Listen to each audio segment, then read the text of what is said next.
काल आमदार रवींद्र वायकरजींचा प्रवेश शिवसेनेत झाला आणि नेहमीप्रमाणे स्वतःच्या चुका दुसऱ्यांवर लादण्याचं कामच संजय राजाराम राऊत आणि त्याचा मालक करत आलेला आहे. रवींद्र वायकर हे मातोश्रीच्या किचन कॅबिनेटचे सदस्य,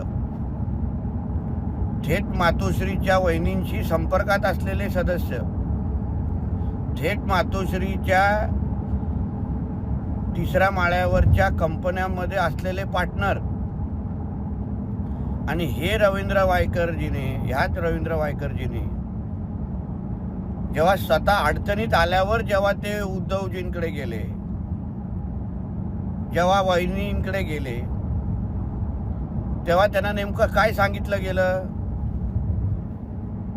तेच उत्तर दिलं जे सरनाईकांना दिलेलं, तेच उत्तर दिलं जे यशवंत जाधवांना दिलेलं, की तुम्ही तुमचं बघून घ्या, आम्हाला ह्याच्यात टाकू नका. आता कुठलाही स्वाभिमान असलेला शिवसैनिक ज्याला हे कळतं की जेवढी ताकद उद्धवजी स्वतःच्या मुलाला वाचवण्यासाठी लावतात दिशा सायलेंट केसमध्ये, जेवढी ताकद आपल्या स्वतःच्या मेवण्याला वाचवण्यासाठी लावतात, तेवढी ताकद ते शिवसैनिकांसाठी कधीच लावत नाहीत. आणि ह्याची जाणीव आणि ह्याचा अनुभव त्यांना आला असल्यामुळे